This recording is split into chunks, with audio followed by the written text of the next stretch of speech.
The Assembly will hear an address by His Excellency Micheál Martin, Taoiseach of Ireland. I request protocol to escort His Excellency and invite him to address the Assembly.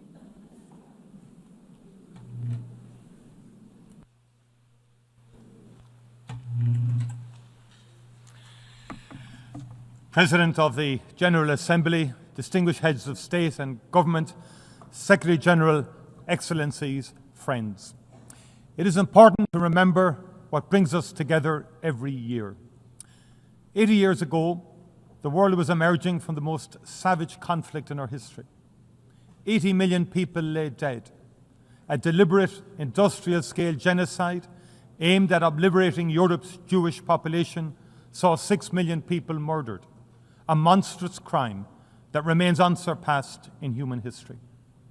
People were targeted for death because of their ethnic identity, their sexual orientation, their disability. Cities were laid waste, throttled by siege, firebombed into oblivion, or pulverized by the first and only use of atomic weapons in war. Humanity had descended into the abyss. This United Nations was the phoenix that rose from that darkness, the highest expression of our commitment to unite our strength to maintain international peace and security. It was the best attempt by those who had seen the worst of humanity to offer a different path to future generations. Dag Hammarskjöld, UN Secretary General in the 1950s, captured the reality of that vision best when he stated, "The United Nations was not created to take mankind to heaven, but to save humanity from hell." Since Ireland joined in 1955, the United Nations has been the cornerstone of our foreign policy.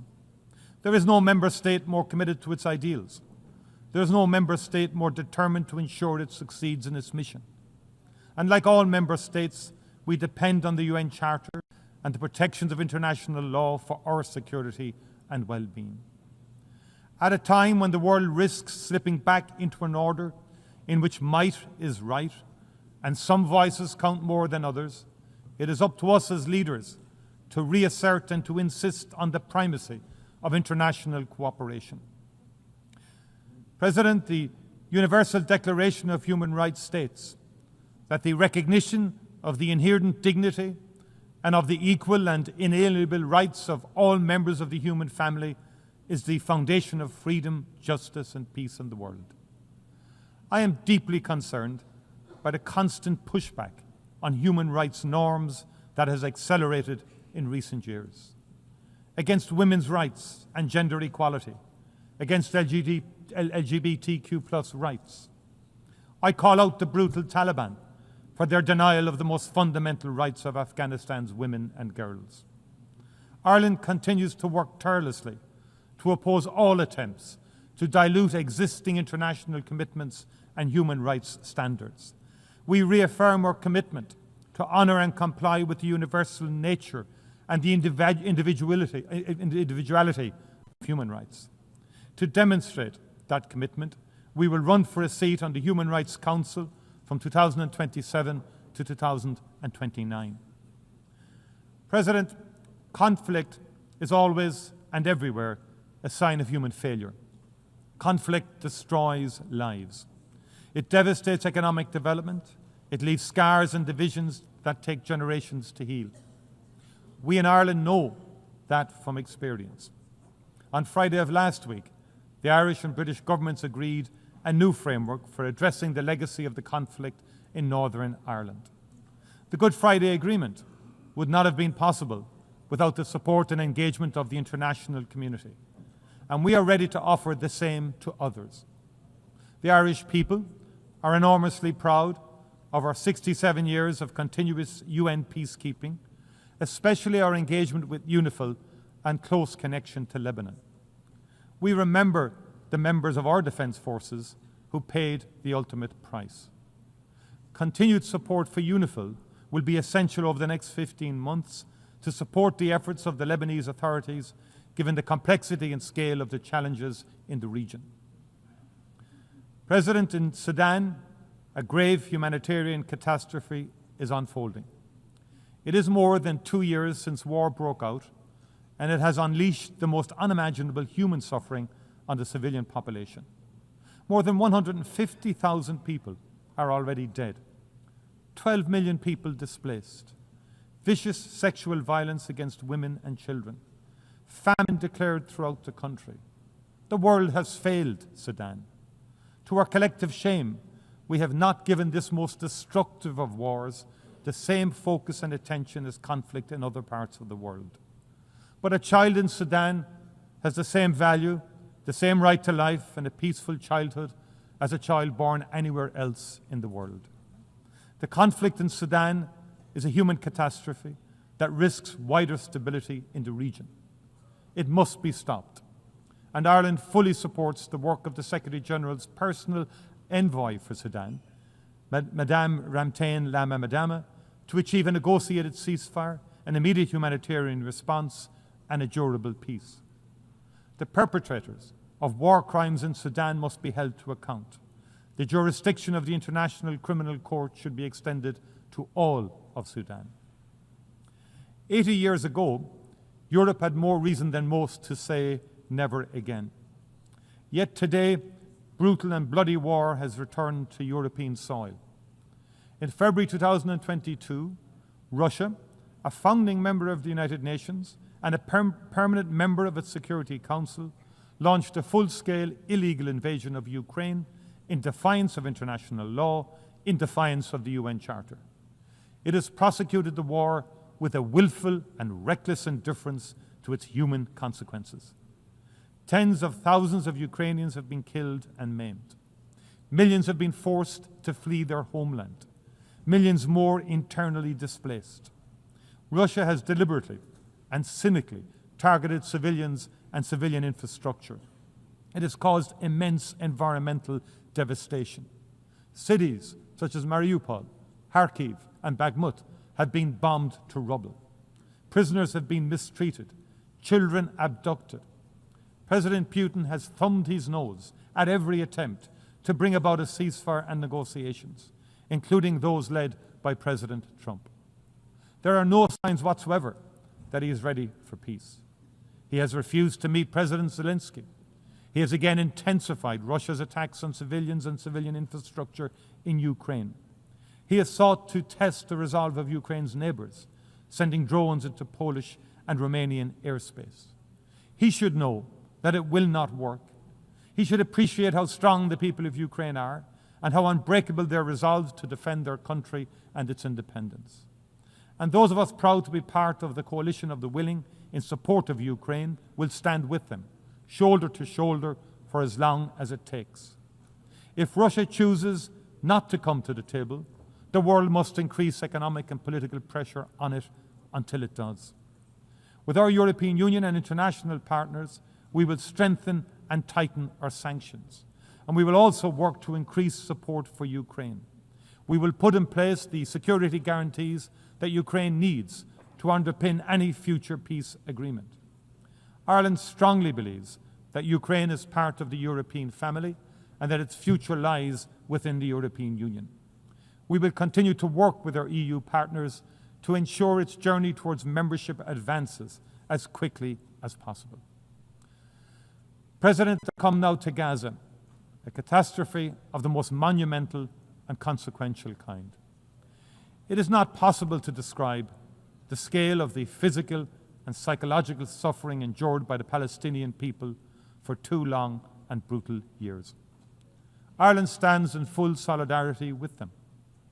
We acknowledge those who have worked in the most unimaginably difficult circumstances to preserve and sustain life, to treat the injured, to prevent the displacement and destruction of a people and their rich and irreplaceable cultural heritage. At the heart of this vital effort have been UN agencies and workers, most especially UNRWA. And we remember those among them who have lost their lives. And we pay tribute to the extraordinary bravery of the medics. We honour the journalists who have worked tirelessly and without regard to their own safety to ensure that nobody can ever say, "We did not know." What is happening in Gaza cannot be justified are defended. It is an affront to human dignity and decency. It is an abandonment of all norms, all international rules and law. We are witnessing hunger being used as an instrument of war. Babies starving to death while aid rots at the border. People shot while desperately seeking food for their families.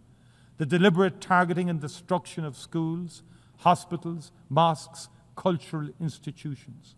The killing of doctors, aid workers, journalists. Dislocation and displacement over and over. We are all witnesses to the immense wrath of one of the world's most modern and best equipped armies brought to bear on a trapped and defenseless civilian population. Last week, the Independent International Commission on the Occupied Territories called it out for what it is.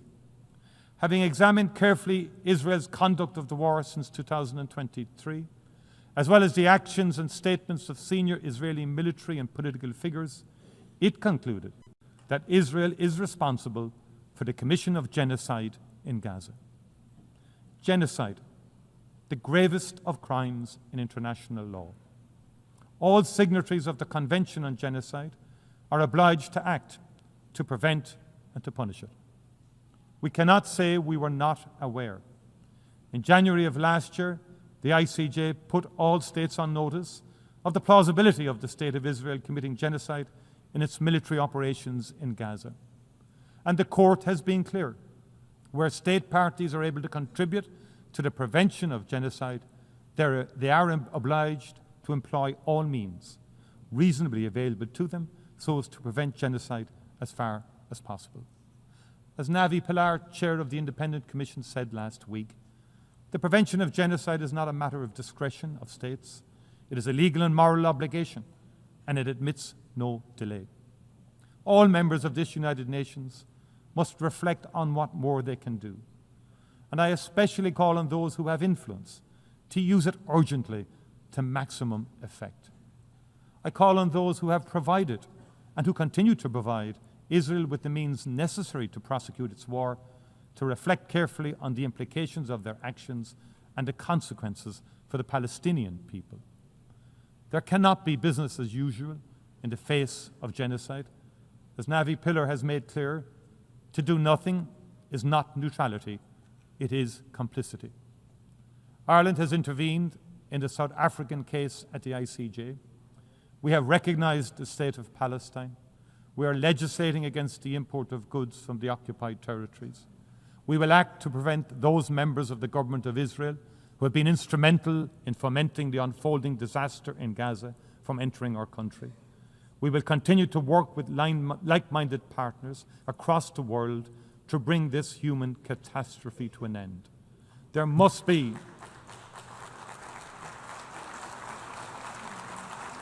an immediate ceasefire, the release of all remaining hostages, and unimpeded access for humanitarian and aid workers to Gaza. Those responsible for war crimes must be held accountable. There can be no impunity. We also need to hold to account those responsible for the attack on Israel of the 7th of October 2023. That too was a monstrous war crime. I appreciate the profound and continuing impact the trauma has had on the people of Israel. Hamas, not the Palestinian people, were responsible. Hamas must answer for its crimes. Hamas can have no role in the future governance in Palestine. But no crime, however heinous, can justify genocide.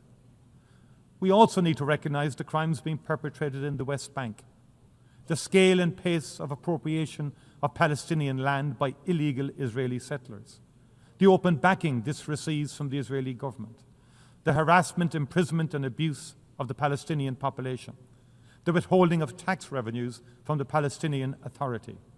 It must not be allowed to continue. In its advisory opinion published in July 2024, the ICJ was clear that all states are under an obligation not to recognize as legal the situation arising from the unlawful presence of the State of Israel in the occupied Palestinian territory and not to render aid or assistance in maintaining the Palestinian territory. The world knows what drives this illegal activity is a determination to render the possibility of a two-state solution impossible. It must not succeed. A two-state solution remains the only prospect for a peaceful future in which the people of Israel and the people of Palestine can live in peace and security side by side.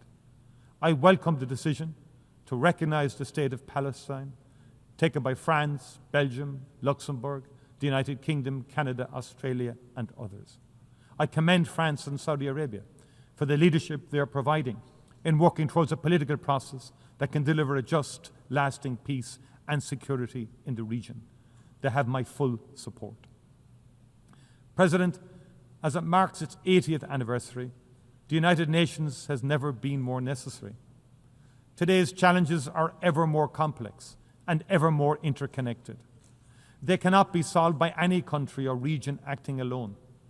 The threat to the future of our planet and the wonder of its biodiversity, the need for development, leaving nobody behind, the health and well-being of our people, the protection of our shared cultural heritage in all its magnificent diversity, the stability of our economies and our ability to trade fairly, the immense opportunity of the digital revolution, but also the potential consequences for our shared humanity.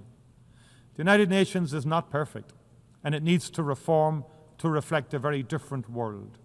I pay warm tribute to the role that Antonio Guterres has played as Secretary General during his term in office in that regard. The UN continues to represent the best of humanity. If it falters, it is not because it is no longer relevant, it is because we as leaders have let it down. Let this be remembered as a time when we reaffirmed our commitment to multilateralism, to the rule of law, to a reformed United Nations fit for purpose and for the future. As we did in the Charter, let us seek to save this and future generations from war. Let us reaffirm our faith in fundamental human rights, the dignity and worth of each human person. Let us work to establish conditions in which justice and respect for international law can be maintained. And as we pledged in the Charter, let us never cease to promote social progress and better standards of life for all in ever larger freedom. Thank you very, very much indeed. Thank you.